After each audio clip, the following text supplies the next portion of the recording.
Hi, welcome to Aphasia Moments, a video podcast where we explore life with aphasia, apraxia of speech, dysarthria, or other communication challenges. I'm your host, Cheryl Tondro, and I'm here to share some of my personal journey. I hope that what I say inspires you, empowers you, gives you hope, and helps you feel less alone. Because I have these communication challenges, my speech is sometimes hard to understand. I encourage you to use the closed captioning feature, CC, located right below the video. Hopefully that helps you understand me better. So let's dive into a topic for today. If you've been listening, I've been reading a book called 33 Days to Eucharistic Glory. Don't worry, this is not about redemption. Each day, we read a short passage and reflect on the lessons and the virtues that he describes that day.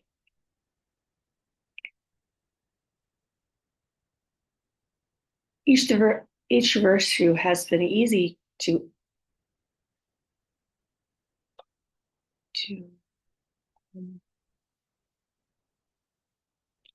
each day that virtue has been easy to explain how that helps us in our recovery and moving forward to live our very, very best life. Today is day 22, and the word is courage. Well, if you're here listening to the video, you either have had a stroke or other traumatic injury that caused your speech challenges, or you love a person who is going through this challenge on a daily basis, or you're a supporter of those who have these communication challenges. So I know that you know all about courage. It takes courage to move on after something like this, something that changes your whole life, might have changed your relationships with your family and friends, might have caused you to leave your job. It might cause you to have a different relationship with people in the community. And a lot of other things have changed in our lives. So you know it takes courage every day to wake up and do the things you need to do to get better, to improve your speech, reading, writing, and even understanding language if you have aphasia, and to speak so others understand you if you have a apraxia of speech or just arthria. I can kind of want to tell you about courage in different areas, the focus of courage that I think we have to move forward after something like this, or move forward with the communication challenges we face. I believe it takes courage to rebuild. It takes courage to go to speech therapy, occupational therapy, physical therapy, three or 4 days a week, and to do what takes in between to get better and better physically, language-wise, and mentally.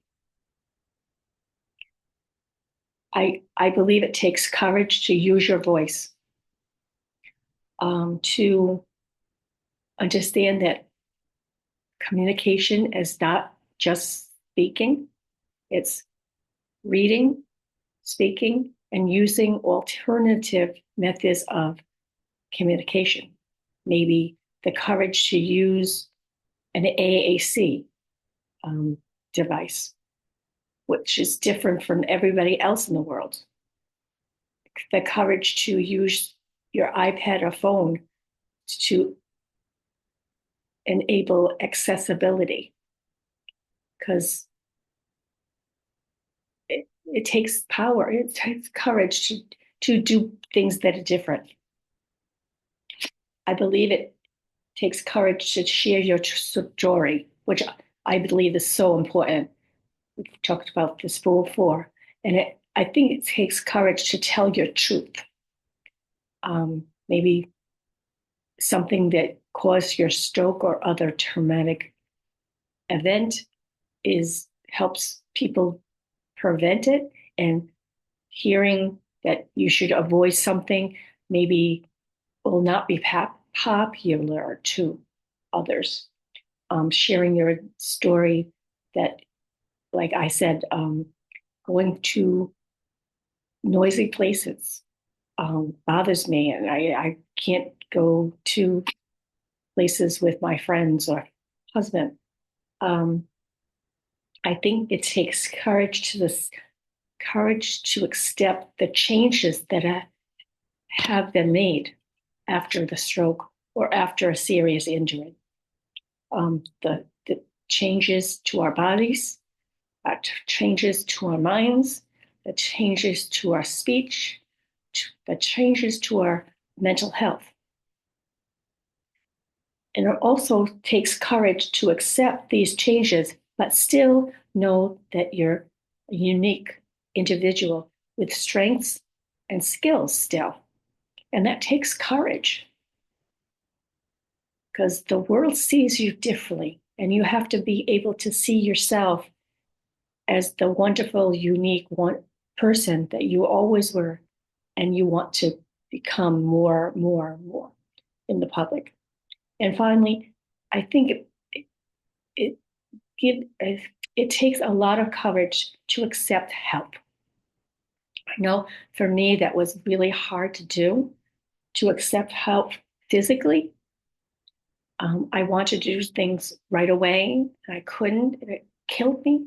I couldn't drive because my doctor said I couldn't do it until I had an assessment.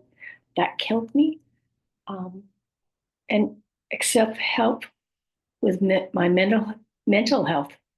I know that going to a psychologist, psychiatrist is not a bad thing, but it takes courage to do that, especially when you have a communication challenge that interrupts communication and you can't say what you really want to say. So I'm sure there's a lot of other times I can point out where courage has been helpful and vital to recovery and definitely moving on and moving forward. And but I really appreciate you taking the time to listen about what I think takes how courage influences our well-being. I thank you so much for joining me on Aphasia Moments. I hope this conversation gave you a lot to think about and talk to people about, because it's so important to get our story out and explain how we feel so other people can help us. I hope that I reminded you that even with communication challenges, like life can be full of meaning, connection, and joy. Remember, it's not just about striving for perfection. It's about finding what works for you, being patient with yourself, and celebrating success and progress, no matter how small it may seem. Remember, you're a unique and wonderful person with many more gifts to give the world. If you find these episodes inspiring or informing, please don't forget to share, like, and especially comment. I would love to hear your thoughts or your own experiences with this topic today. This is a space where we can all learn from each other and support one another. Until next time, take care, stay positive, and keep finding your own ways to navigate life with courage and humor. You have it within you.